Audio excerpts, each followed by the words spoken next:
ಶ್ರೀ ಗುರು ಬಸವಲಿಂಗಾಯ ನಮಃ. ನನ್ನ ಆರಾಧ್ಯ ದೈವವಾಗಿರ್ತಕ್ಕಂತಹ ಕೂಡಲ ಸಂಗಮನಾಥನನ್ನ ಹೃನ್ಮನದಲ್ಲಿ ಸ್ಮರಿಸಿಕೊಳ್ಳುತ್ತಾ, ನನ್ನ ಗುರುವೃಂದಕ್ಕೂ ಪತ್ರಿಜಿ ಗುರುಗಳಿಗೂ ನಮಸ್ಕರಿಸುತ್ತಾ, ನನ್ನ ತಂದೆ ತಾಯಿಗಳ ಪಾದಾರವಿಂದಗಳಿಗೆ ಪ್ರಣಾಮಗಳನ್ನು ಸಲ್ಲಿಸುತ್ತಾ, ಸೇವೆಗೆ ಬಂದ ಅವಕಾಶ ಹೊರಹಾಕುವುದೇ ಪುಣ್ಯ, ದೊರೆತುದ ಬಳಸಿದವ ಧರೆಯೊಳಗೆ ಧನ್ಯ ಎನ್ನುವಂತೆ ಅದ್ಭುತವಾದ ಮಹಾವತಾರ ಸಂಸ್ಥೆಯ ವೇದಿಕೆಯಲ್ಲಿ ನನಗೆ ಇಂತಹ ಅದ್ಭುತವಾದಂತಹ ಅವಕಾಶವನ್ನು ಕಲ್ಪಿಸಿದ ಈ ಸಂಸ್ಥೆಯ ಸಂಸ್ಥಾಪಕರಾದ ಡಾಕ್ಟರ್ ರಂಗನಾಥ್ ಗುರುಗಳಿಗೆ ನನ್ನ ನಮಸ್ಕಾರಗಳನ್ನು ಸಲ್ಲಿಸುತ್ತೇನೆ. ಸಂಸ್ಥೆಯ ಎಲ್ಲ ಸಿಬ್ಬಂದಿ ವರ್ಗದವರಿಗೂ, ಲಕ್ಷ್ಮೀ ಮೇಡಮ್ ರವರಿಗೂ, ಗೀತಾ ನಾಯಕನಹಟ್ಟಿ ಮೇಡಮ್ ರವರಿಗೂ, ಹಾಗೂ ಈ ವೇದಿಕೆಯಲ್ಲಿ ದೊಡ್ಡ ಗೌಡರಾಗಿರ್ತಕ್ಕಂಥ ಸಣ್ಣೇಗೌಡ ಅಣ್ಣ ಅವರಿಗೂ ಕೂಡ ನಾನು ನನ್ನ ನಮಸ್ಕಾರಗಳನ್ನ ಸಲ್ಲಿಸುತ್ತಾ, ಈ ವೇದಿಕೆಯಲ್ಲಿ ಪಾಲ್ಗೊಂಡಿರ್ತಕ್ಕಂತಹ ಎಲ್ಲ ಆತ್ಮಬಂಧುಗಳಿಗೂ ಕೂಡ ನನ್ನ ನಮಸ್ಕಾರಗಳು. ಯಾವ ಯಾವ ಜಿಡ್ಡುಗಟ್ಟಿದಂತಹ ಕಾಲಗಳಲ್ಲಿ ಸೂಕ್ಷ್ಮ ಸಂವೇದನೆ ಉಳ್ಳವರು, ವಿಚಾರವಂತರು ಆದ ಕೆಲವೇ ಜನ ತಮ್ಮ ಸುತ್ತಮುತ್ತಲಿರ್ತಕ್ಕಂತಹ ಪರಿಸ್ಥಿತಿಯನ್ನು ಮತ್ತು ಅದನ್ನು ನಿಯಂತ್ರಿಸಿಕೊಂಡು ಬಂದ ರೂಢಿಗತವಾದ ವ್ಯವಸ್ಥೆ ಹಾಗೂ ಸಂಪ್ರದಾಯಗಳನ್ನು ಪ್ರಶ್ನಿಸಲು ತೊಡಗುತ್ತಾರೋ, ಪ್ರತಿಭಟಿಸಲು ತೊಡಗುತ್ತಾರೋ ಅಂತಹ ಕಾಲಗಳನ್ನು ಸಂಕ್ರಮಣ ಕಾಲಗಳೆಂದು ಕರೆಯುತ್ತಾರೆ. ಕನ್ನಡ ನಾಡಿನ ಸಾಂಸ್ಕೃತಿಕ ಇತಿಹಾಸದಲ್ಲಿ 12ನೇ ಶತಮಾನ ಇಂತಹ ಒಂದು ಸಂಕ್ರಮಣ ಕಾಲ. 12ನೇ ಶತಮಾನದ ವಚನಕಾರರು ಮೂಲತಃ ನಿಷ್ಠುರ ವಿಮರ್ಶಕರು, ಪರಂಪರೆಯನ್ನು ಕುರಿತು, ಧರ್ಮವನ್ನು ಕುರಿತು, ದೇವರನ್ನು ಕುರಿತು, ತಮ್ಮ ಸುತ್ತಮುತ್ತಲಿನ ಸಾಮಾಜಿಕ ಪರಿಸರವನ್ನು ಕುರಿತು, ಎಲ್ಲದಕ್ಕೂ ಮುಖ್ಯವಾಗಿ ಮಿಗಿಲಾಗಿ ತಮ್ಮನ್ನೇ ತಾವು ಕುರಿತು ವಸ್ತುನಿಷ್ಠವಾಗಿ ವಿಮರ್ಶೆ ಮಾಡಿದಂಥವರು. ಕನ್ನಡ ಸಾಹಿತ್ಯದಲ್ಲಿ ರಗಳೆಯ ಕವಿ ಎಂದೇ ಖ್ಯಾತಿಯನ್ನ ಹೊಂದಿರುವಂತಹ ಹರಿಹರನ ಬಸವರಾಜ ದೇವರ ರಗಳೆ ಮತ್ತು ಇತರ ಕೃತಿಗಳನ್ನು ಮತ್ತು ಲೇಖನಗಳನ್ನು ಅವಲೋಕಿಸಿ 12ನೇ ಶತಮಾನದ ಶರಣ ಪಂಥದ ಪ್ರಮುಖರು, ಭಕ್ತಿ ಭಂಡಾರಿ, ಜಗಜ್ಯೋತಿ, ವಿಶ್ವಗುರು, ವಿಶ್ವ ಮಹಾಮಾನವತಾವಾದಿ ಬಸವಣ್ಣನವರು ಇಡೀ ಜಗತ್ತಿಗೆ ದೈವವಾಗಿದ್ದಾರೆ. ಇಂತಹ ದೈವೀ ಸ್ವರೂಪರಾದ ಬಸವಣ್ಣನವರ ಬಗ್ಗೆ ಮಾತನಾಡುವುದು ಸುಲಭವಲ್ಲ. ನಾನು ಬರೀ ಓದಿ ತಿಳಿದಷ್ಟು ಮಟ್ಟಿಗೆ ಹೇಳುವ ಒಂದು ಸಣ್ಣ ಪ್ರಯತ್ನ ನನ್ನದು. ಬಸವಣ್ಣನವರ ಜನನದ ಕುರಿತಾಗಿ ಒಂದು ಕತೆ. ಕೈಲಾಸದಲ್ಲಿ ಒಂದು ದಿನ ಶಿವನ ಓಲಗ ನಡೆಯುತ್ತಿತ್ತು. ಅಲ್ಲಿ ಮಾಲೆಗಾರನೊಬ್ಬ ದಿವ್ಯ ಸುಗಂಧವನ್ನ ಬೀರುತ್ತಿದ್ದ. ಸಂಪಿಗೆ ಹೂಗಳನ್ನು ಶಿವನಿಗೆ ಭಕ್ತಿಯಿಂದ ಸಮರ್ಪಿಸಿದ. ಸುಪ್ರೀತನಾದ ಶಿವ ಅವುಗಳನ್ನು ಸಂತೋಷದಿಂದ ಸ್ವೀಕರಿಸಿ ಋಷಭಮುಖನೆಂಬ ಗಣಪನನ್ನು ಕರೆದು ಆ ಹೂಗಳನ್ನು ಪ್ರಸಾದವಾಗಿ ಸಭೆಯಲ್ಲಿ ಇದ್ದವರಿಗೆಲ್ಲ ಹಂಚುವಂತೆ ಆಜ್ಞೆಯನ್ನ ಮಾಡುತ್ತಾರೆ. ಪ್ರಸಾದ ಹಂಚುವ ಪವಿತ್ರ ಕಾರ್ಯವನ್ನು ತನಗೆ ವಹಿಸಿದ್ದಕ್ಕಾಗಿ ಹಿಗ್ಗಿ ಆವೇಶಗೊಂಡು ಋಷಭಮುಖ ಕುಣಿಯುತ್ತಾ ನಲಿಯುತ್ತಾ ಪ್ರಸಾದ ಹಂಚಲು ತೊಡಗಿ ಭಕ್ತಿಯ ಭರದಲ್ಲಿ ಕುಮಾರಸ್ವಾಮಿಗೆ ಪ್ರಸಾದವನ್ನು ಕೊಡುವುದನ್ನು ಮರೆತ. ತನಗೆ ಪ್ರಸಾದ ದೊರೆಯಲಿಲ್ಲವೆಂದು ಕುಮಾರಸ್ವಾಮಿ ಶಿವನಿಗೆ ನಿವೇದನೆಯನ್ನ ಮಾಡಿಕೊಂಡಾಗ ಋಷಭಮುಖ ಸಾಧಿಸಿದ. ತನ್ನ ಶಿವನಿಗಾಗಿ ಹೇಳಿದಾಗ ಕೊಟ್ಟಿರುವುದಾಗಿ ಋಷಭಮುಖ ಸಾಧಿಸ್ತಾನೆ. ತನ್ನ ಸಮಕ್ಷಮದಲ್ಲಿಯೇ ಸುಳ್ಳು ಹೇಳಿರ್ತಕ್ಕಂತಹ ತಪ್ಪಿಗಾಗಿ ಒಂದು ಜನ್ಮ ಪರ್ಯಂತ ಭೂಲೋಕದಲ್ಲಿ ಹುಟ್ಟುವಂತೆ ಋಷಭಮುಖನಿಗೆ ಶಿವ ವಿಧಿಸಿದ.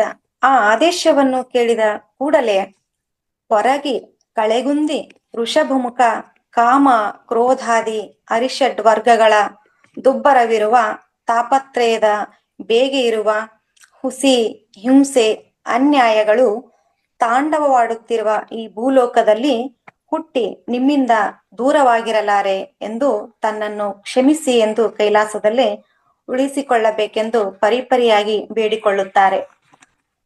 ಆ ಬೇಡಿಕೆಯನ್ನು ಕೇಳಿದ ಶಿವ ನಸುನಗುತ್ತಾ, ಇಲ್ಲಿ ಪ್ರಸಾದ ಕೊಡದೆ ವಚನಚ್ಯುತನಾದ ತಪ್ಪಿಗೆ ಅಲ್ಲಿ ವಚನಬದ್ಧನಾಗಿದ್ದು ಭಕ್ತಿ ಪ್ರಸಾದವನ್ನು ಶರಣರಿಗೆ ಹಂಚಿ ನನ್ನ ಪ್ರಸಾದ ಸಾಮರ್ಥ್ಯ ತೋರಿ ಪ್ರಾಯಶ್ಚಿತ್ತ ಮಾಡಿಕೊಂಡು ಅನಂತರ ಕೈಲಾಸಕ್ಕೆ ಹಿಂದಿರುಗಿ ಬಾ ಎಂದು ನಿರ್ದೇಶಿಸಿದ. ಆ ನಿರ್ದೇಶನವನ್ನ ಶಿರಸಾವಹಿಸಿದ ಋಷಭಮುಖ ಬಾಗೇವಾಡಿ ಅಗ್ರಹಾರದಲ್ಲಿ ಮಾದರಸ ಶಿವ ಬ್ರಾಹ್ಮಣನ ಸತಿ ಮಾದಲಾಂಬಿಕೆಯ ಗರ್ಭದಲ್ಲಿ ಚಿಪ್ಪಿನಲ್ಲಿ ಮುತ್ತು ಹುಟ್ಟುವಂತೆ, ಸರೋವರದಲ್ಲಿ ಕಮಲ ಹುಟ್ಟುವಂತೆ, ಆನಂದ ಸಂವತ್ಸರದ ವೈಶಾಖ ಮಾಸದ ಅಕ್ಷಯ ತೃತೀಯ ಏಪ್ರಿಲ್ 30, 1134ರಲ್ಲಿ ಜನಿಸಿದ್ರು. ಮಾತಾಪಿತೃಗಳು ಜಾತಕರ್ಮಗಳನ್ನ ಮಾಡಿ ಬಸವನೆಂದು ನಾಮಕರಣವನ್ನ ಮಾಡುತ್ತಾರೆ. ಬಿದಿಗೆಯ ಚಂದ್ರಮನಂತೆ ಬೆಳೆಯುತ್ತಾ ಬಾಲಲೀಲೆಯನ್ನ ತೋರುತ್ತಾ ಬಾಲ್ಯವನ್ನು ಕಳೆದರು. ಉಪನಯನ ಸಂಸ್ಕಾರವಾಗುತ್ತದೆ. ದಿನೇ ದಿನೇ ಅವರ ಜ್ಞಾನದ ಹರವು ಹೆಚ್ಚುತ್ತಾ ಹೋದಂತೆ ಶಿವಭಕ್ತಿಯು ಕರ್ಮವು ಎಂದು ಒಂದಿಗಿರಲಾರದು ಎಂದು ನಿಶ್ಚಯಿಸಿ ಜನಿವಾರವನ್ನ ತೆಗೆದು ಕಪ್ಪಡಿ ಸಂಗಮಕ್ಕೆ, ಅಂದರೆ ಈಗಿನ ಕೂಡಲ ಸಂಗಮಕ್ಕೆ ತೆರಳುತ್ತಾರೆ. ಅಲ್ಲಿ ಸಂಗಮನಾಥನನ್ನು ಪೂಜಿಸುತ್ತಾ ಜಾತವೇದ ಮುನಿಗಳ ಹತ್ತಿರ ವಿದ್ಯಾಭ್ಯಾಸ ಮಾಡುತ್ತಾರೆ. ಇಷ್ಟಲಿಂಗ ಪೂಜೆ ಮಾಡುತ್ತಾ ಅವರಿಗೆ ಪರಮಾತ್ಮನ ಸಾಕ್ಷಾತ್ಕಾರವಾಗುತ್ತದೆ. ಹಾಗೂ ಅವರು ಸ್ಥಾಪಿಸಿದ ಹೊಸ ಧರ್ಮವು 1/14/1155 ಯುವ ನಾಮ ಸಂವತ್ಸರದ ಮಕರ ಸಂಕ್ರಾಂತಿ ಎಂದು. ಹೀಗೆ ಇದಿಷ್ಟಿವರು ಬಸವಣ್ಣನವರ ಒಂದಷ್ಟು ಜೀವನದ ಸಂಕ್ಷಿಪ್ತವಾಗಿರ್ತಕ್ಕಂತಹ ಪರಿಚಯ. ಇಲ್ಲಿ ಬಸವಣ್ಣನವರು ಹಲವಾರು ವಿಷಯಕ್ಕೆ ಪೂರಕವಾಗಿರ್ತಕ್ಕಂತಹ ಹಲವಾರು ವಚನಗಳನ್ನ ಕೂಡ ಅಲ್ಲಿ ಬರಿತಾ ಹೋಗ್ತಾರೆ. ಇದುವರೆಗೆ ಲಭ್ಯವಾಗಿರ್ತಕ್ಕಂತಹ ವಚನಗಳ ಸಂಖ್ಯೆ 1500. ಇಲ್ಲಿ ಸಮಾಜಕ್ಕೆ ಪೂರಕವಾಗಿರ್ತಕ್ಕಂತಹ ವಚನಗಳು, ಸತ್ಯ ಶುದ್ಧ ಕಾಯಕಕ್ಕೆ ಪೂರಕವಾಗಿರ್ತಕ್ಕಂತಹ ವಚನಗಳು, ಸಂಸಾರಕ್ಕೆ ಸಂಬಂಧಪಟ್ಟಿರ್ತಕ್ಕಂತಹ ವಚನಗಳು, ಜೊತೆಗೆ ಭಕ್ತಿಗೆ ಸಂಬಂಧಪಟ್ಟಿರ್ತಕ್ಕಂತಹ ವಚನಗಳು, ಅದಲ್ಲದೆ ವಿಶ್ವಕ್ಕೆ ಜಗಕ್ಕೆ ಸಂದೇಶವನ್ನ ಸಾರ್ತಕ್ಕಂತಹ ಹಲವಾರು ವಚನಗಳನ್ನು ಕೂಡ ಇಲ್ಲಿ ಕೊಡುಗೆಯಾಗಿ ಕೊಟ್ಟಿರ್ತಕ್ಕಂಥದ್ದು ಅವಿಸ್ಮರಣೀಯವಾಗಿರ್ತಕ್ಕಂತಹ ಸಂಗತಿ. ದಯವಿಲ್ಲದ ಧರ್ಮವು ಆವುದಯ್ಯ, ದಯವೇ ಬೇಕು ಸಕಲ ಪ್ರಾಣಿಗಳೆಲ್ಲರಲ್ಲಿ, ದಯವೇ ಧರ್ಮದ ಮೂಲವಯ್ಯ, ಕೂಡಲ ಸಂಗಯ್ಯನು ಅಂತಲ್ಲದೆ ವಲ್ಲನಯ್ಯ. ಇಲ್ಲಿ ಮಾನವನ ಜೀವನದಲ್ಲಿ ಧರ್ಮವೆಂಬುದು ವ್ಯಕ್ತಿಯ ಅರಿವು, ಹೊಣೆಗಾರಿಕೆ ಮತ್ತು ಪ್ರೀತಿಯಿಂದ ಕೂಡಿದ ಕರುಣೆಯ ನಡೆನುಡಿಯನ್ನು ತಳಹದಿಯನ್ನಾಗಿ ಹೊಂದಿರಬೇಕು ಎಂಬುದನ್ನು ಈ ವಚನದಲ್ಲಿ ಹೇಳಲಾಗಿದೆ. ಬಸವಣ್ಣನವರು ಒಂದು ಪ್ರಶ್ನೆಯನ್ನ ಮಾಡ್ತಾರೆ, ಅಪ್ಪ ನೀನು ಧರ್ಮ ಅಂತೀಯಾ, ನೀನು ಯಾವುದೇ ಧರ್ಮದವನಾಗಿರು, ಆದ್ರ ಮುಖ್ಯವಾಗಿ ಏನಿರ್ಬೇಕು ಅಂತಂದ್ರಲ್ಲಿ ದಯೆ ಅನ್ನುವಂಥದ್ದು ಬೇಕು. ಹಾಗಾದ್ರೆ ದಯೆ ಅಂತಂದ್ರೆ ಏನು ಅಂತಂದ್ರೆ ಇಲ್ಲಿ ಕರುಣೆ ಇರಬೇಕು, ಕನಿಕರ, ಅನುಕಂಪ, ಸಾಮಾನ್ಯರ ಒಂದು ಸಂಕಟವನ್ನ ಕಂಡು ಮರುಗಿ ಅದನ್ನು ನಿವಾರಿಸಲು ನಿನ್ನ ಕೈಯಲ್ಲಿ ನೆರವು ನೀಡಬೇಕು. ನಿನಗೆ ನೆರವು ಸಹಾಯ ಮಾಡಲು ಆಗದಿದ್ದರೂ ಆ ವ್ಯಕ್ತಿಯನ್ನು ಪ್ರೀತಿಯಿಂದ ಕಾಣಬೇಕು, ಅದುವೇ ದಯೆ. ಇಂತಹ ದಯೆ ಇಲ್ಲದ ಸಾಮಾನ್ಯ ಜನರ ಬಗ್ಗೆ ಪ್ರೀತಿಯನ್ನು ಕಾಳಜಿಯನ್ನು ತೋರಿಸದೆ ನೀನು ಕ್ರೂರವಾಗಿ ನಡೆದುಕೊಂಡರೆ ಅಂತಹ ಧರ್ಮ ಅದು ಏವುದಯ್ಯ. ಏವುದು ಅಂತಂದ್ರೆ ಇಲ್ಲಿ ಯಾವುದು ಅನ್ನುವಂತ ಅರ್ಥವನ್ನ ಕೊಡ್ತದೆ. ಅಂತಹ ಧರ್ಮದಿಂದ ಏನು ಪ್ರಯೋಜನವಿಲ್ಲ ಅನ್ನುವಂತಹ ಮಾತು. 2ನೇ ಸಾಲು, ದಯವೇ ಬೇಕು ಸಕಲ ಪ್ರಾಣಿಗಳೆಲ್ಲರಲ್ಲಿ. ದಯೆ, ಕರುಣೆ, ನಡೆನುಡಿಗಳನ್ನು ನಾವು ಕೇವಲ ಮನುಷ್ಯರ ಬಗ್ಗೆ ಅಷ್ಟೇ ಅಲ್ಲ, ಈ ಭೂಮಂಡಲದಲ್ಲಿರುವ ಸಕಲ ಜೀವಿಗಳ ಬಗ್ಗೆಯೂ ಕೂಡ ಕನಿಕರವನ್ನ ತೋರಿಸಬೇಕು, ಕರುಣೆಯಿಂದ ನಡೆದುಕೊಳ್ಳಬೇಕು. ದಯವೇ ಧರ್ಮದ ಮೂಲವಯ್ಯ. ಮೂಲವೆಂದರೆ ತಳಹದಿ ಎನ್ನುವಂಥದ್ದು. ಎಲ್ಲ ಧರ್ಮಗಳಿಗೂ ಲೋಕದಲ್ಲಿ ನಾವು ನೋಡುತ್ತಿರುವಂತಹ ಇಡೀ ಜಗತ್ತಿನ ಜನ ಸಮುದಾಯಗಳೆಲ್ಲವೂ ಒಂದೇ ಧರ್ಮವಲ್ಲ, ಬೇರೆ ಬೇರೆ ಹೆಸರಿನ ಧರ್ಮಗಳು ಇವೆ. ನಾವು ಆ ಬೇರೆ ಬೇರೆ ಹೆಸರಿನ ಧರ್ಮಗಳಲ್ಲಿ ಬದುಕನ್ನ ಕಟ್ಕೊಳ್ತಾ ಇದ್ದೇವೆ, ಬಾಳ್ತಾ ಇದ್ದೇವೆ, ಜೀವನವನ್ನ ನಡೆಸ್ತಾ ಇದ್ದೇವೆ. ಯಾವುದೇ ಧರ್ಮವಿರ್ಲಿ, ಆ ದಯವೇ ಅದರ ಒಂದು ಧರ್ಮದ ಅಡಿಪಾಯ ಅನ್ನುವಂಥದ್ದು ನಾವಿಲ್ಲಿ ಗಮನಿಸ್ಬೇಕಾಗಿರ್ತಕ್ಕಂತಹ ಸಂಗತಿ. ಕೂಡಲ ಸಂಗಯ್ಯನು ಅಂತಲ್ಲದೆ ನಿನ್ನಲ್ಲಿ ಪ್ರೀತಿ ಇಲ್ಲ, ಕರುಣೆ ಇಲ್ಲ, ಒಳ್ಳೆಯ ನಡೆನುಡಿಗಳು ಇಲ್ಲದಿದ್ದರೆ ಕೂಡಲ ಸಂಗಯ್ಯನು ಒಪ್ಪಿಕೊಳ್ಳುವುದಿಲ್ಲ. ಕೂಡಲ ಸಂಗಯ್ಯನು ಒಪ್ಪುವಂತೆ ಮಾಡಬೇಕಾದ್ರೆ ನೀನು ಯಾವುದೇ ಧರ್ಮದವನು ಆಗಿರು, ನಿನ್ನಲ್ಲಿ ಮುಖ್ಯವಾಗಿ ಏನು ಅಂತಂದ್ರೆ ಕರುಣೆ ಅನ್ನುವಂಥದ್ದು ಬೇಕೇ ಬೇಕು ಅನ್ನುವಂಥದ್ದು. ಸಾಮಾನ್ಯ ಜನರ ನೋವು ಇರಬಹುದು, ಸಂಕಟ ಇರಬಹುದು, ದುಃಖ ದುಮ್ಮಾನ ಇರಬಹುದು, ಹಸಿವು, ಅವಮಾನ, ಬಡತನ, ಪ್ರಾಣಿಗಳ ಒಂದು ಮೂಕ ಸಂವೇದನೆ ಕಂಡಾಗ ಅದಕ್ಕಾಗಿ ಮರುಗುವುದು, ನಿನಗೆ ಕೈಲಾದ ಸಹಾಯವನ್ನ ಮಾಡುವುದು. ಮಾನವೀಯ ಗುಣಗಳಲ್ಲಿ ದಯೆ ಎಂಬುದು ಬಹುದೊಡ್ಡದು ಎಂದು ಸೂಚಿಸುತ್ತದೆ. ಏನು ಬಂದಿರಿ ಹದುಳವಿದ್ದೀರೆ ಎಂದಡೆ, ನಿಮ್ಮ ಮೈಸಿರಿ ಹಾರಿ ಹೋಗುವುದೇ, ಕುಳ್ಳಿರೆಂದಡೆ ನೆಲ ಕುಳಿ ಹೋಗುವುದೇ, ಒಡನೆ ನುಡಿದಡೆ ಶಿರ ಹೊಟ್ಟೆ ಒಡೆಯುವುದೇ, ಕೊಡಲಿಲ್ಲದಿದ್ದದೊಡೊಂದು ಗುಣವಿಲ್ಲವಿದ್ದಡೆ ಕೆಡಹಿ ಮೂಗ ಕೊಯ್ಯುವುದು ಮಾಬನೆ ಕೂಡಲ ಸಂಗಮ ದೇವಯ್ಯ. ಈ ವಚನದಲ್ಲಿ ನಾವೆಲ್ಲರೂ ದಿನನಿತ್ಯವೂ ಕೂಡ ಹೇಗೆ ಉಳ್ಳವರೊಡನೆ, ಸಿರಿವಂತರೊಡನೆ, ಉನ್ನತ ಅಧಿಕಾರಿಗಳೊಡನೆ ವ್ಯವಹಾರವನ್ನ ಮಾಡ್ತೀವಿ, ನಮ್ಮ ದೈನಂದಿನ ಕೆಲಸ ಕಾರ್ಯಗಳನ್ನ ಮಾಡ್ಕೊಳ್ತಾ ಹೋಗ್ತೀವಿ. ಮತ್ತು ನಮಗಿಂತಲೂ ಕೂಡ ಸಾಮಾಜಿಕವಾಗಿ ಅಂತಸ್ತಿನಲ್ಲಿ ಕೆಳಗಡೆ ಇರುವಂತವರು ಅಂದ್ರೆ ಬಡವರ ಜೊತೆಯಲ್ಲಿ, ದುರ್ಬಲರ ಜೊತೆಯಲ್ಲಿ, ದೀನ ದಲಿತರ ಜೊತೆಯಲ್ಲಿ ಹೇಗೆ ಸಾಮಾಜಿಕ ಒಂದು ಅಂತಸ್ತಿನಲ್ಲಿ ನಮಗಿಂತ ಒಂದು ಮಟ್ಟ ಕಡಿಮೆ ಇದ್ರೆ ಅವರ ಜೊತೆ ನಾವು ಒಂದ್ ರೀತಿಯಲ್ಲಿ ವ್ಯವಹರಿಸ್ತೇವೆ ಅನ್ನುವಂಥದ್ದು. ಅದಕ್ಕೆ ಬಸವಣ್ಣನವರು ಹೇಳ್ತಾರೆ, ಎಲ್ಲ ವ್ಯಕ್ತಿಗಳನ್ನು ನೀವು ಮೊದಲು ಗೌರವಿಸುವುದನ್ನು ಕಲಿ, ಹಾಗಾದರೆ ನಮ್ಮ ಸಾಮಾಜಿಕ ನಡೆನುಡಿಗಳು ಹೇಗಿರಬೇಕು, ಬೇರೆಯವರೊಂದಿಗೆ ಮಾತನಾಡುವಾಗ ನಮ್ಮ ಮಾತು ಹೇಗಿರಬೇಕು ಎಂಬುದನ್ನು ಈ ವಚನದಲ್ಲಿ ಹೇಳುತ್ತಿದ್ದಾರೆ. ಏನು ಬಂದಿರಿ ಹದುಳವಿದ್ದೀರಿ ಎಂದಡೆ, ಯಾರೋ ನಮ್ಮ ಮನೆಗ್ ಬರ್ತಾರ, ಬಂದ ತಕ್ಷಣ ನಾವು ಯಾವುದೋ ಒಂದು ಕಾರ್ಯನಿಮಿತ್ತ ಅವ್ರು ನಮ್ಮ ಮನೆಗ್ ಬಂದಿರುವಂತದ್ದು, ಅಥವಾ ಯಾವುದೋ ಒಂದು ಶುಭ ಸಂದರ್ಭ ಆಗಿರ್ಬೋದು, ಅಥವಾ ಯಾವುದೋ ಒಂದು ಕಾರ್ಯನಿಮಿತ್ತಕ್ಕಾಗಿ ಅವರು ನಮ್ಮ ಮನೆಗೆ ಬಂದಂತಹ ಸಂದರ್ಭದಲ್ಲಿ, ಅಥವಾ ಯಾವುದೋ ಒಂದು ಉದ್ದೇಶ ಆಗಿರ್ಬೋದು, ಅಥವಾ ಯಾವುದೋ ಒಂದು ಸಮಸ್ಯೆಗೆ ಒಂದು ಪರಿಹಾರ ಅಂತಕ್ಕಂಥ ರೀತಿಯಲ್ಲಿ ಬಂದಾಗ ನಾವು ತನ್ನಿಂದ ನೆರವನ್ನ ಸಹಾಯವನ್ನ ಬಯಸಿ ಇವ್ರ ಹತ್ರ ಹೋದ್ರೆ ಏನೋ ನಮಗ್ ಸಹಾಯ ಆಗ್ತಂತ ತಿಳ್ಕೊಂಡು ಅವ್ರು ನಮ್ಮನ್ನ ಏನೋ ನಂಬ್ಕೊಂಡ್ ಬಂದಿರ್ತಕ್ಕಂಥ ಸಂದರ್ಭದೊಳಗ ನಾವು ಬಡವರನ್ನ, ಬಂದವರನ್ನ ವ್ಯಕ್ತಿ ಹೇಗೆ ಕಾಣ್ಬೇಕು ಅಂತಂದ್ರ ಅವರೊಡನೆ ಯಾವ ರೀತಿ ನಡ್ಕೋಬೇಕು ಅನ್ನುವಂಥದ್ದನ್ನ ಇಲ್ಲಿ ಹೇಳುವಂಥದ್ದು. ಏನು ಎಂದರೆ ಏನ್ರಿ ಅನ್ನುವಂಥ ಅರ್ಥವನ್ನ ಇದು ಕೊಡ್ತದ. ಐಸಿರಿ ಎಂದರೆ ಐಶ್ವರ್ಯ, ಸಿರಿ, ಸಂಪತ್ತು, ಆಸ್ತಿ ಪಾಸ್ತಿ ಇವೆಲ್ಲ ಹಾಳಾಗುತ್ತದೆ ಅಂತಂದ್ರೆ ಅವ್ರಿಗೆ ನಾವು ಪ್ರೀತಿಯಿಂದ ವಿಶ್ವಾಸದಿಂದ ಮಾತಾಡಿದಾಗ ನಮ್ಮ ಒಂದು ಸಿರಿ ಸಂಪತ್ತು ಅಂತಕ್ಕಂಥದ್ದು ಯಾವ್ದು ಹಾಳಾಗ್ಲಿಕ್ಕೆ ಇದು ಸಾಧ್ಯ ಆಗೋದಿಲ್ಲ. ನಿಮ್ಮ ಹತ್ತಿರ ಬಂದ ವ್ಯಕ್ತಿಯನ್ನ ನಾವು ಪ್ರೀತಿಯಿಂದ, ಗೌರವದಿಂದ ಏನು ಆರಾಮಿದ್ದೀರಿ ಅಂತ ಸೌಜನ್ಯ ಪೂರ್ವಕವಾಗಿ, ವಿನಯ ಪೂರ್ವಕವಾಗಿ ನಾವು ಮಾತನಾಡಿದ್ರ ನಮ್ಮ ಆಸ್ತಿ ಅನ್ನುವಂಥದ್ದೇನು ನಷ್ಟ ಆಗೋದಿಲ್ಲ ಅನ್ನುವಂಥದ್ದು. ಸಿರಿವಂತಿಕೆ, ಅಹಂಕಾರ, ಹಣದ ಮದ ಮತ್ತು ಅಧಿಕಾರದ ಮದ ಇದ್ದಾಗ ಅಸಹಾಯಕರು ಯಾರಾದ್ರೂ ಅವರ ಹತ್ತಿರ ಹೋದಾಗ ನಮಸ್ಕಾರ ಮಾಡಿದರೂ ಕೂಡ ಮಾಡದೆ ತಮ್ಮ ಅಹಮ್ಮಿನ ಕೋಟೆಯಲ್ಲಿರ್ತಾರೆ. ಮಾತಾಡಿಸಿದರೂ ಕೂಡ ತುಂಬಾ ಒಂದು ಗಂಭೀರವಾಗಿರ್ತಕ್ಕಂಥ ರೀತಿಯಲ್ಲಿ ಅವರು ವರ್ತನೆಯನ್ನ ಮಾಡ್ತಾರೆ. ಅಂದ್ರೆ ಅಂಥವರು ಕಣ್ಣಿದ್ದು ಕೂಡ ಕೂಡರಂತೆ ಅವ್ರು ಏನ್ ಮಾಡ್ತಾರೆ, ವರ್ತನೆಯನ್ನ ಮಾಡ್ತಾರೆ ಅನ್ನುವಂಥದ್ದು. ಕುಳ್ಳಿರೆಂದಡೆ ನೆಲ ಕುಳಿ ಹೋಗುವುದೇ, ಕೂಡ್ರಿ ಅಂತ ಹೇಳಿದ್ರೆ ನೆಲವೇನು ಕುಳಿ ಬೀಳುವುದಿಲ್ಲ. ಒಬ್ಬ ಮನುಷ್ಯನಿನ್ನ ಪ್ರೀತಿಯಿಂದ, ಗೌರವದಿಂದ ಅವನನ್ನ ನಾನು ಹೇಗೋ ಅವನು ಕೂಡ ನನ್ನ ಸಮಾನ ಅಂತ ತಿಳ್ಕೊಂಡು ನಾವೇನ್ ಮಾಡ್ಬೇಕು, ಇಲ್ಲಿ ಭಾವಿಸ್ಕೋಬೇಕು ಅನ್ನುವಂಥದ್ದು. ಭಗವಂತನು ಕೂಡ ಪರೀಕ್ಷಿಸ್ತಾ ಅನ್ನುವಂಥದ್ದು. ಒಡನೆ ನುಡಿದಡೆ, ಒಬ್ಬ ವ್ಯಕ್ತಿ ನಿನ್ನ ಹತ್ತಿರ ಬಂದಾಗ ಅವನ ಕಂಡ ತಕ್ಷಣ, ನೋಡಿದ ತಕ್ಷಣ ನಾವೇನ್ ಮಾಡ್ಬೇಕಪ್ಪ ಅಂತಂದ್ರ ಮಾತಾಡ್ಬೇಕು. ಮಾತಾಡ್ಲಿಲ್ಲ ಅಂತಂದ್ರೆ ಏನು ಮಾತಾಡಿದ್ರೆ ನೀನೇನು ಶಿರಾ ಅಂದ್ರೆ ತಲೆ ಒಡೆದು ಹೋಗ್ತದೇನೋ, ಹೊಟ್ಟಿ ಒಡೆದು ಹೋಗ್ತದೆ ಅಂತ ತಿಳ್ಕೊಂಡು ಇಲ್ಲಿ ಪ್ರಶ್ನೆಯನ್ನ ಮಾಡ್ತಾರ. ಆ ವ್ಯಕ್ತಿ ಯಾರೇ ಆಗಿರ್ಲಿ, ಹಣದ ಅಮಲಿನಲ್ಲಿ, ಗರ್ವದಲ್ಲಿ, ಅಧಿಕಾರದ ಗರ್ವ, ವರ್ಗ ತಾರತಮ್ಯದ ಸೊಕ್ಕು ಬಂದರೆ, ನಮಗಿಂತ ಹಣದಲ್ಲಿ ಅಧಿಕಾರದಲ್ಲಿ ಕಡಿಮೆ ಇದ್ದರೆ ಅಂಥವರನ್ನ ನಾವು ಯಾವತ್ತೂ ಏನ್ ಮಾಡ್ಬಾರ್ದು ಅಂತಂದ್ರ ಕಡೆಗಣಿಸ್ಬಾರ್ದು. ನಾವು ಮನುಷ್ಯರೆನ್ನುವುದನ್ನ ಕೂಡ ಲೆಕ್ಕಿಸುವುದಿಲ್ಲ, ಅವ್ರು ನಾವು ಮನುಷ್ಯರಂತಾನೆ ತಿಳ್ಕೋದಿಲ್ಲ, ಹಂಗ ಆಗ್ಬಾರ್ದು. ಅಂದ್ರೆ ಅವ್ರು ಯಾರೇ ಇರ್ಲಿ, ಅವ್ರು ಬಡವ್ರು ಇರ್ಲಿ, ಬಲ್ಲಿರಲಿ, ಯಾರೇ ಇರ್ಲಿ, ಅವ್ರನ್ನೆಲ್ಲರನ್ನೇನು ನಮ್ಮ ಸಮಾನ ಅಂತ ತಿಳ್ಕೊಂಡು ನಾವು ಅಲ್ಲಿ ಪರಿಭಾವಿಸ್ಬೇಕು ಅನ್ನುವಂಥದ್ದು. ಬಸವಣ್ಣನವ್ರು ಹೇಳ್ತಾರೆ, ಸಮಾಜದಲ್ಲಿ ಬಡವರು, ಬಲ್ಲಿದರು, ಮೇಲ್ಜಾತಿಯವರು, ಕೆಳಜಾತಿಯವರು, ಹೆಣ್ಣು ಗಂಡುಗಳಿದ್ದಾರೆ. ಭೇದ ಭಾವ ಮಾಡಬೇಡ.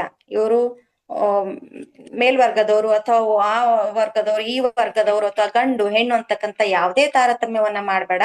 ಮಾಡದೆ ನಿನ್ ಹತ್ರ ಯಾರು ಬರ್ತಾರೋ ಎಲ್ಲರೂ ಕೂಡ ನೀನು ನಿನ್ನಂತೆ ಅವ್ರನ್ನ ಕಾಣು ಅನ್ನುವಂಥದ್ದು. ಕೊಡಲಿಲ್ಲದಿದ್ದಡೇನು. ನಿನ್ನ ಹತ್ರ ಅವರು ಏನೋ ಒಂದು ಸಹಾಯಕ್ಕಾಗಿ ಬಂದಿರ್ತಕ್ಕಂತ ಸಂದರ್ಭದೊಳಗ ಅವ್ರಿಗೆ ನೀನು ಕೊಡಾಕ ಶಕ್ತಿ ಏನು ಇಲ್ಲ ಅಂತಂದ್ರು ಕೂಡ ನೀನೇನ್ ಮಾಡ್ಬೋದು, ಮನಸ್ಸರೆ ಮಾಡ್ಬೋದಲ್ಲ, ಅವರಿಗೆ ಒಂದು ಸಾಂತ್ವನದ ಒಂದು ಸಮಾಧಾನದ ಮಾತನಾದ್ರೂ ಕೂಡ ಹೇಳ್ಬೋದಲ್ಲ, ಅಥವಾ ಒಂದು ಸುಲಭವಾಗಿರ್ತಕ್ಕಂಥ ಮಾರ್ಗಗಳನ್ನ ಕೂಡ ನೀನು ಹೇಳ್ಬೋದಲ್ಲ ಅಂತಕ್ಕಂಥ ರೀತಿಯೊಳಗ ಅಂತ ಒಂದು ಮಾನವೀಯವಾಗಿರ್ತಕ್ಕಂಥ ಒಂದು ಗುಣತೆಯಿಂದ, ಪ್ರೀತಿಯಿಂದ, ನೀನು ಕರುಣೆಯಿಂದ ಅವರನ್ನ ಸಮಾನ ರೀತಿಯಿಂದ ಅವರನ್ನ ನೀನು ಕಾಣ್ಬೇಕು ಅನ್ನುವಂಥದ್ದು ಈ ಒಂದು ಸಾಲು ಅರ್ಥೈಸ್ತದ. ಮೂಗ ಕೊಯ್ಯುವುದ ಮಾಬನೆ ಕೂಡಲ ಸಂಗಮ ದೇವಯ್ಯ. ನಿನ್ನ ಮೂಗನ್ನು ಅಂತ ಈ ರೀತಿ ಇದ್ದಾಗ ಸಂಗಮನಾಥ ಏನ್ ಮಾಡ್ತಾನಂತಂದ್ರ ನಿನ್ನ ಮೂಗನ್ನ ಕೊಯ್ದೆ ಅಂದ್ರೆ ಮಾಬನೆ ಅಂತಂದ್ರೆ ಇಲ್ಲಿ ಬಿಡೋನು ಅಂದ್ರೆ ನಿನ್ನ ಮೂಗನ್ನ ಕೊಯ್ದೆ ಅವನು ಬಿಡ್ಲಿಕ್ಕೆ ಸಾಧ್ಯ ಇಲ್ಲ ಅನ್ನುವಂಥದ್ದು. ಅಂದ್ರೆ ಅಹಂಕಾರ, ಗರ್ವ, ಮತ್ತೊಬ್ಬರನ್ನ ಅತ್ಯಂತ ಕೀಳಾಗಿ ಕಾಣ್ತಿರ್ತಕ್ಕಂಥ ಸಂದರ್ಭ ಅವನನ್ನು ಮನುಷ್ಯನೆಂದು ಪರಿಗಣಿಸುವುದಿಲ್ಲ. ಮಾತಾಡ್ತಿಲ್ಲ, ಕಣ್ಣೆತ್ತಿಯೂ ಕೂಡ ನೋಡ್ತಿಲ್ಲ. ನಿನ್ನ ಈ ಅಹಂಕಾರವನ್ನು ಕೂಡಲ ಸಂಗಯ್ಯ ಒಂದಲ್ಲ ಒಂದು ದಿನ ಏನ್ ಮಾಡ್ತಾನೆ, ನಿನ್ನ ಮೂಗನ್ನ ಕೊಯ್ತಾನೆ, ಕೊಯ್ಯದೆ ಬಿಡುವುದಿಲ್ಲ. ಒಟ್ಟಾರೆಯಾಗಿ ಸಮಾಜದಲ್ಲಿ ಯಾವುದೇ ವ್ಯಕ್ತಿಯೊಂದಿಗೆ ನೀನು ಮಾತನಾಡುವಂತಹ ಸಂದರ್ಭದಲ್ಲಿ ಅಥವಾ ವ್ಯವಹಾರವನ್ನ ಮಾಡ್ತಕ್ಕಂತ ಸಂದರ್ಭದಲ್ಲಿ ಅವರನ್ನ ಅತ್ಯಂತ ಪ್ರೀತಿಯಿಂದ, ಗೌರವದಿಂದ, ಸಮಾನತೆಯಿಂದ ಅವರ ಮನಸ್ಸಿಗೆ ನೋವಾಗದಂತೆ ಅವರ ವ್ಯಕ್ತಿತ್ವವನ್ನ ಗೌರವಿಸುವಂತಹ ಗುಣವನ್ನ ನೀನು ಹೊಂದಿರಬೇಕು ಎಂಬ ಅರ್ಥವನ್ನ ಈ ವಚನ ಹೇಳುವಂಥದ್ದು. ತನಗೆ ಮುನಿವರಿಗೆ ತಾ ಮುನಿವಲೇಕಯ್ಯ, ತನಗಾದ ಆಗೇನು ಅವರಿಗಾದ ಚೇಗೆ ಏನು, ತನುವಿನ ಕೋಪ ತನ್ನ ಹಿರಿಯತನದ ಕೇಡು, ಮನದ ಕೋಪ ತನ್ನ ಅರಿವಿನ ಕೇಡು, ಮನೆಯೊಳಗಣ ಕಿಚ್ಚು ಮನೆಯ ಸುಟ್ಟಲ್ಲದೆ ನೆರೆಮನೆಯ ಸುಡದು ಕೂಡಲ ಸಂಗಮ ದೇವ. ಕೋಪವು ಕೂಡ ಸರ್ವನಾಶಕ್ಕೆ ಕಾರಣ ಆಗುವಂಥದ್ದು. ಕೋಪಗೊಂಡವರ ಮೇಲೆ ಪ್ರತಿಯಾಗಿ ಕೋಪಗೊಳ್ಳುವುದು ಕೂಡ ಅದು ಸಲ್ಲದು ಅನ್ನುವಂಥದ್ದು. ಅದರಿಂದ ವಿನಾಶಕ್ಕೆ ವಿಪರೀತ ಬುದ್ಧಿ ಅಂತ ಹೇಳ್ತಾರಲ್ಲ, ಅದೇ ರೀತಿಯಲ್ಲಿ ಅದರಿಂದ ನಮ್ಗೆ ಯಾವ ಹಿತ ಕೂಡ ಆಗೋದಿಲ್ಲ. ಬದಲಿಗೆ ಅದರಿಂದ ನಮಗೆ ಕೆಡುಕೆ ಆಗ್ತಾ ಹೊರತಾಗಿ ಒಳ್ಳೇದನ್ನುವಂಥದ್ದು ಆಗ್ಲಿಕ್ಕೆ ಸಾಧ್ಯ ಇಲ್ಲ. ಹಾಗಾಗಿ ಕೋಪದಿಂದ ಆಗುವಂತಹ ಒಂದು ದೈಹಿಕ ಪ್ರಕ್ರಿಯೆಗಳಿಂದ ತನ್ನ ಗರಿಮೆಗಳನ್ನ ಕೂಡ ನಾಶ ಆಗ್ತಾವ. ಈಗ ನಾವು ಒಂದನ್ನ ಹಿರಿಮೆಯನ್ನ, ಗೌರವನ್ನ ಅಥವಾ ವ್ಯಕ್ತಿತ್ವವನ್ನ ನಾವು ಅಲ್ಲಿ ಬೆಳೆಸ್ಕೋಬೇಕಾದ್ರೆ ಬಹಳಷ್ಟು ಪರಿಶ್ರಮ ಬರ್ತದ, ಬಹಳಷ್ಟು ದಿನಗಳ ಕಾಲ ಸಮಯ ಅಂತಕ್ಕಂಥ ತೆಗೆದುಕೊಳ್ತದ. ಆದ್ರೆ ಕಳ್ಕೊಳ್ಬೇಕಾದ್ರೆ ಅರೆಕ್ಷಣ ಅಂತಕ್ಕಂಥದ್ದಲ್ಲಿ ಸಾಕು ಅನ್ನುವಂಥ. ಹಾಗಾಗಿ ಕೋಪಕ್ಕೆ ನಾವು ಯಾವತ್ತೇನಾಗ್ಬಾರ್ದಲ್ಲಿ ಒಳಗಾಗ್ಬಾರ್ದು ಅನ್ನುವಂಥದ್ದು. ಅಜ್ಞಾನಿಯಾಗಿ ವರ್ತಿಸುವಂತೆ ಮಾಡುತ್ತದೆ. ಮನೆಯೊಳಗಿನ ಬೆಂಕಿ, ಆ ಮನೆಯೊಳಗಿರ್ತಕ್ಕಂತಹ ಬೆಂಕಿ ಏನಾಗ್ತದಲ್ಲಿ ಮೊದಲು ನಮ್ಮ ಮನೆಯನ್ನೇ ಸುಡ್ತದೆ, ಅಂದ್ರೆ ನಮ್ಮ ದೇಹವನ್ನ ಏನ್ ಮಾಡ್ತಲ್ಲಿ ಸುಡ್ತದೆ. ಹಾಗೆ ಕೋಪ ನಮ್ಮನ್ನ ನಾವಿಲ್ಲಿ ಸುಡ್ತದೆ ಅನ್ನುವಂಥದ್ದು. ಹುಟ್ಟಿದ ಬಳಿಕ ಕೊಟ್ಟ ಭೋಗಗಳ ತಪ್ಪಿಸಿಹೇನೆಂದಡೆ ತಪ್ಪದು ನೋಡಯ್ಯ, ಎನಗಿನ್ನೆಂತೆ ಎನಗಿನ್ನೆಂತೋ ಎನಗಿನ್ನೆಂತೆಂದನ ಬೇಡ ಕೂಡಲ ಸಂಗಮ ದೇವ. ಈ ಲೋಕದಲ್ಲಿ ನಾವು ಹುಟ್ಟಿದೀವಿ, ಜನ್ಮವನ್ನ ತಾಳಿದೀವಿ ಅಥವಾ ಜನ್ಮಿಸಿದೀವಿ ಅಂತಂದ್ಮೇಲೆ ಇಲ್ಲಿ ಕಷ್ಟನೂ ಇರ್ತದ, ಸುಖನೂ ಇರ್ತದ. ಹಾಗಂತ ತಿಳ್ಕೊಂಡು ನಾವು ಅವುಗಳನ್ನ ತಿರಸ್ಕಾರ ಮಾಡಕ್ ಸಾಧ್ಯ ಇಲ್ಲ. ಅವುಗಳೆಲ್ಲವನ್ನ ಏನ್ ಮಾಡ್ಬೇಕು ಅಂತಂದ್ರೆ ಮೊದಲು ನಾವು ಅನುಭವಿಸೇ ತೀರ್ಬೇಕು. ದಿನಾ ನಾವು ಇಲ್ಲಿ ಸ್ವಾಧ್ಯಾಯದೊಳಗೆ ಕೂಡ ಕೇಳ್ತಾ ಇರ್ತೀವಿ, ನಮ್ಮ ಕರ್ಮಗಳಂತಂದ್ರೆ ಏನು ಸಮಸ್ಯೆಗಳು ಬರ್ತಾವೆ ಎಲ್ಲವನ್ನ ಮೊದಲು ಎದುರಿಸ್ತಕ್ಕಂಥ ಶಕ್ತಿ ನಮಗ್ ಬೇಕು. ಆ ಶಕ್ತಿ ಬಂದಾಗ, ಸಮಸ್ಯೆಗಳನ್ನ ಎದುರಿಸ್ತಾ ಹೋದಾಗ ಅವುಗಳನ್ನ ನಾವು ಸ್ವೀಕಾರ ಮಾಡ್ಬೇಕು. ಸ್ವೀಕಾರ ಮನೋಭಾವ ಯಾವಾಗ ನಮಗ್ ಬರ್ತದ, ಆ ಕರ್ಮಗಳು ತಾನಾಗಿ ಒಂದೊಂದಾಗಿ ಕಳ್ಚ್ಕೊಳ್ತಾ ಇಲ್ಲಿ ಹೋಗ್ತವೆ ಅನ್ನುವಂಥದ್ದು ಕೂಡ ನಾವಿಲ್ಲಿ ಗಮನಿಸ್ಬೇಕು. ಆದ್ರೂ ಪ್ರಾರಬ್ಧ ಕರ್ಮ, ಅದರಿಂದ ನನ್ನ ಗತಿ ಏನು ಎಂದು ನಿರಾಶರಾಗಬೇಕಾಗಿಲ್ಲ. ಆಧ್ಯಾತ್ಮಿಕ ನಿಷ್ಠೆ, ಧ್ಯಾನ ಅವುಗಳನ್ನ ಅನುಭವಿಸುತ್ತಲೇ ಅವುಗಳನ್ನ ಮೀರಬಹುದು. ಅನುಭವಿಸದೇ ಇದ್ದರೆ ಕರ್ಮಗಳು ಅವು ಕಳೀಲಿಕ್ಕೆ ಸಾಧ್ಯ ಆಗುವುದಿಲ್ಲ. ಹಾಗಾಗಿ ಕರ್ಮಗಳನ್ನು ನಾವು ಧೈರ್ಯವಾಗಿ ಅನುಭವಿಸುತ್ತಲೇ ಅವುಗಳನ್ನ ನಾವಿಲ್ಲಿ ಕಳ್ಕೋಬೇಕಾಗ್ತಕ್ಕಂಥದ್ದು. ಇಲ್ಲಿ ಭಕ್ತಿ ಎಂಬುದು ಮಾಡಬಾರದು,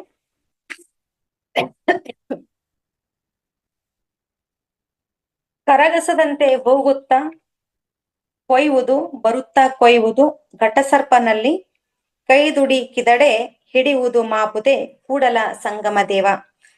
ಭಕ್ತಿಯನ್ನ ಮಾಡ್ತೀವಿ ಅಂತಂದಾಗ ಇಲ್ಲಿ ಉದಾಹರಣೆ, ನಾವು ದಿನಾಲೂ ಧ್ಯಾನ ಮಾಡ್ತೀವಿ, ಧ್ಯಾನ ಮಾಡುವತ್ನೇ ನಾವು ಧ್ಯಾನ ಗಡ್ಸಲ್ಲ ಅಂತ ಹೇಳ್ತೀವಿ. ಆದ್ರೆ ಏನೋ ವಿಚಾರಗಳು ಬರ್ತಾವ ಅಂತೀವಿ. ಅವೆಲ್ಲ ಕರ್ಮಗಳೇನು ಅಂತ ಯಾವ್ದು ಏನ್ ಬರ್ತದನ್ನ ಸ್ವೀಕಾರ ಮಾಡ್ಬೇಕು. ಸ್ವೀಕಾರ ಮಾಡ್ತಾ ನಾವೇನ್ ಮಾಡ್ಬೇಕು ಅಂದ್ರೆ ಅವೆಲ್ಲವುಗಳನ್ನ ನಿರಾಕಾರ ಆಗ್ತಕ್ಕಂಥದ್ದು ನಾವಿಲ್ಲಿ ಮಾಡ್ಕೋಬೇಕು. ಭಕ್ತಿಯನ್ನ ಮಾಡುವುದು ಬಹಳ ಕಷ್ಟ. ಆದ್ರ ಅದು ಮರವನ್ನ ಕತ್ತರಿಸುವಾಗ ಕರಗಸ ಏನ್ ಮಾಡ್ತದಂದ್ರೆ ಮುಂದ ಹಿಂದೆ ಎರಡೂ ಕಡೆ ಏನ್ ಮಾಡ್ತಿರ್ತದ, ಹೋಗ್ತಾ ಇರ್ತದ. ಆಗ ಮುಂದಕ್ಕೆ ಹೋಗುತ್ತಲೂ ಕೊಯ್ತಿರ್ತದ, ಹಿಂದಕ್ ಬರುವಾಗ್ನೂ ಅದು ಕೊಯ್ತಿರ್ತದ. ಅಂದ್ರ ಇಲ್ಲಿ ನಮ್ಮ ಮನಸ್ಸಿನ ವಿಕಾರಗಳಂತಕ್ಕಂಥದ್ದು, ಮನಸ್ಸಿನ ಅರಿಷಡ್ ವರ್ಗಗಳಂತಕ್ಕಂಥದ್ದು, ಮನಸ್ಸಿನ ಒಂದು ಚಿಂತನೆಗಳು, ವ್ಯಾಕುಲತೆಗಳಂತಕ್ಕಂಥದ್ದು ಯಾವಾಗ್ಲೂ ನಮ್ಮ ಮನಸ್ಸು ಏನ್ ಮಾಡ್ತದ, ಕೊರಿತಾ ಇರ್ತದ. ಹಾಗಾಗಿ ಭಕ್ತನು ಅನೇಕ ಪರೀಕ್ಷಾ ಪ್ರಸಂಗಗಳಿಗೆ ಒಳಗಾಗ್ಬಿರ್ತದ. ಶಿವ ಒಮ್ಮೆ ನಮ್ಗೆ ಸಾಕ್ಷಾತ್ಕಾರ ಆಗಂದ್ರ ಆಗುದಿಲ್ಲ. ನಾವು ಒಂದು ದೈವವನ್ನ ನಾವು ಧ್ಯಾನ ಮಾಡ್ತೀವಿ ಅಂದ್ರೆ ಧ್ಯಾನ ಒಮ್ಮೆಲೆ ನಮ್ಗೆ ಘಟಿಸೋದಿಲ್ಲ. ಹಂಗ ನಾವ್ ಏನ್ ಮಾಡ್ಬೇಕು ಅಂದ್ರೆ ದಿನಂಪ್ರತಿ ಧ್ಯಾನ ಮಾಡ್ತಕ್ಕಂಥದ್ದು. ಆಗ ಭಗವಂತ ಕೂಡ ನಮ್ಗೆ ಏನ್ ಮಾಡ್ತಾನ, ನಮ್ಗೆ ಏನೋ ಒಂದ್ ಬೇಕು ಅಂತಂದ್ರ ಬಹಳಷ್ಟು ಪರೀಕ್ಷೆಗಳನ್ನ ಒಡ್ತಾನೆ, ಆ ಪರೀಕ್ಷಿಸ್ತಾನೆ. ಭಗವಂತ ಅಷ್ಟೇ ಅಲ್ಲದೆ ಕೆಲವೊಂದು ಬೇರೆ ಬೇರೆಯವರ ಪಾತ್ರದ ಮೂಲಕ ಕೂಡ ಏನ್ ಮಾಡ್ತಾನೆ ಅಂದ್ರೆ ಪರೀಕ್ಷೆಯನ್ನ ಕೂಡ ಇಲ್ಲಿ ಒಡ್ತಕ್ಕಂಥದ್ದು. ಲೋಕದ ಜನರು ಕೂಡ ನಮ್ಗೆ ಏನ್ ಮಾಡ್ತಾರ ಅಂದ್ರ ಪರೀಕ್ಷಿಸ್ತಾರ. ಅದು ಹಾವಾಡಿಗ ಹಾವನ್ನು ಆಡಿಸುವಂತೆ. ಅದು ಹೇಗಿರುತ್ತದೆ ಎಂದರೆ ಆಕರ್ಷಕ ಘಟಸರ್ಪಕ್ಕೆ ಕೈ ಇಟ್ಟಂತೆ. ಅದನ್ನು ಮುಟ್ಟಿ ಅದರಿಂದ ಕಚ್ಚಿಸಿಕೊಳ್ಳುವ ಸತ್ಯನಿಷ್ಠೆ ಭಕ್ತಿಯಲ್ಲಿ ಅಳವಟ್ಟಾಗ ಮಾತ್ರ ಏನಾಗ್ತಲ್ಲಿ ಸಾಧ್ಯ ಅನ್ನುವಂಥದ್ದು. ಹಾವಸಗೆಲ್ಲ ಮೆಟ್ಟ ಹರಿದು ಹೊಗೊತ್ತ ಮುಟ್ಟಬಾರದಯ್ಯ, ನುಡಿದಂತೆ ನಡೆಯಲು ಬಾರದಯ್ಯ, ಕೂಡಲ ಸಂಗನ ಶರಣರ ಭಕ್ತಿ ಬಾಳ ಬಾಯಧಾರೆ. ಇಲ್ಲಿ ನಾವು ಮಾತಾಡೋದು ಬಹಳ ಸುಲಭ, ಹೇಳೋದು ಬಹಳ ಸುಲಭ, ಆದ್ರೆ ನುಡಿದಂಗ ನಡೆಯೋದು ಬಹಳ ಕಷ್ಟ ಇರ್ತಕ್ಕಂಥ ಸಂಗತಿ. ಹಾಗಾಗಿ ನುಡಿಯುವುದು ಸುಲಭ, ನುಡಿದಂತ ನಡೆಯುವುದು ಬಹಳ ಕಷ್ಟ ಆಗಿರ್ತಕ್ಕಂಥ ಈ ಸಂದರ್ಭದೊಳಗ ಒಂದ್ ಕಡೆ ನೀರ್ ಹರಿತಿರ್ತದ, ಅಲ್ಲಿ ಎಲ್ಲಾದ್ರೂ ಪಾಚಿಗಟ್ಟಿರ್ತದ. ಆ ಪಾಚಿಗಟ್ಟಿರ್ತಕ್ಕಂಥ ನೀರೊಳಗೆ ನಾವು ದಾಟ್ಕೊಂಡ್ ಹೋಗ್ಬೇಕು, ಆ ಕಲ್ಲು ದಾಟಿ ಹೋಗ್ಬೇಕು ಅಂತಂದ್ರ ಮನಸ್ಸು ಅಂತಕ್ಕಂಥದ್ದು ಬಹಳ ನಾವೇನ್ ಮಾಡ್ಬೇಕು, ಅಲ್ಲಿ ಕೇಂದ್ರೀಕೃತಗೊಳಿಸ್ಬೇಕು. ಕೇಂದ್ರೀಕೃತಗೊಳಿಸ್ಕೊಂಡು ಕಾಲು ಜಾರ್ಲಾರ್ದಂಗ ನಾವು ಹೋದ್ವಿ ಅಂತಂದ್ರೆ ನಾವು ದಡವನ್ನ ದಾಟಿ ಮತ್ತೊಂದೊಂದ್ ದಡಕ್ ಹೋಗ್ತಿವಿ. ಇಲ್ಲ ಅಂತಂದ್ರೆ ಏನ್ ಮಾಡ್ತಾರೆ, ನಾವು ಸುತ್ತಿ ಅಲ್ಲೇ ನಾವಲ್ಲಿ ಬೀಳ್ತಕ್ಕಂಥ ಒಂದು ಸಂದರ್ಭಗಳು ಒದಗಿ ಬರ್ತಾವ. ಹಾಗಾಗಿ ಅದು ಹರಿಯುತ್ತಿರ್ತಕ್ಕಂತಹ ನೀರಿನಲ್ಲಿ ಪಾಚಿಗಟ್ಟಿರುವ ಕಲ್ಲಿನ ಮೇಲೆ ನಡೆಯುತ್ತಾ ಪ್ರವಾಹವನ್ನ ದಾಟುವಂತೆ ಯಾವ ಸಂದರ್ಭದಲ್ಲಿ ಕಾಲು ಜಾರುತ್ತದೆಯೋ ಹೇಳಲಿಕ್ಕೆ ಸಾಧ್ಯ ಇಲ್ಲ. ಯಾವಾಗ ಸಂದರ್ಭದೊಳಗಲ್ಲಿ ಕಾಲು ಜಾರ್ತದ ಅಂತ ಹೇಳಕ್ ಆಗುದಿಲ್ಲ. ಹಾಗಾಗಿ ನಾವು ಬಹಳಷ್ಟು ಎಚ್ಚರಿಕೆಯಿಂದ ಮೈಯೆಲ್ಲ ಕಣ್ಣಾಗಿರ್ಬೇಕಂತ ಹೇಳ್ತಾರೆ. ಅಂದ್ರೆ ಯಾವಾಗ್ಲೂ ಅಷ್ಟು ಜಾಗೃತರಾಗಿರ್ಬೇಕು ಅನ್ನುವಂಥದ್ದು. ಆ ರೀತಿಯೊಳಗ ಸಮತೋಲನವನ್ನ ಕಾಯ್ದುಕೊಳ್ತಾ ನಾವು ಹೆಜ್ಜೆಯನ್ನ ಇಡ್ತಾ ದಾಟಬೇಕು ಅನ್ನುವಂಥದ್ದು. ಕೂಡಲ ಸಂಗನ ಶರಣರ ಭಕ್ತಿಯು ಅಂತಹದೇ, ಅದಕ್ಕೆ ಕೊನೆ ಅಂತಕ್ಕಂಥದ್ದಿಲ್ಲ, ಅಂತ್ಯವಿಲ್ಲ. ಅದು ಬಾಳ ಬಾಯದಾರಿ, ಅಂದ್ರೆ ಅದು ಹರಿತವಾದ ಒಂದು ಕತ್ತಿಯ ಅಲಗಿನ ಮೇಲೆ, ಅಂಚಿನ ಮೇಲೆ ನಾವಿಲ್ಲಿ ನಡೆದಂತೆ ಅನ್ನುವಂಥದ್ದು. ಸಾಧಕ ಆಗಿರ್ತಕ್ಕಂಥವ್ನು ಯಾವಾಗ್ಲೂ ಏನಾಗಿರ್ಬೇಕು ಅಂತಂದ್ರ ಬಹಳಷ್ಟು ಜಾಗೃತನಾಗಿರಬೇಕು ಅನ್ನುವಂಥ ಒಂದು ಅರ್ಥವನ್ನ ಕೂಡ ಇದು ಈ ವಚನ ಹೇಳ್ತದೆ.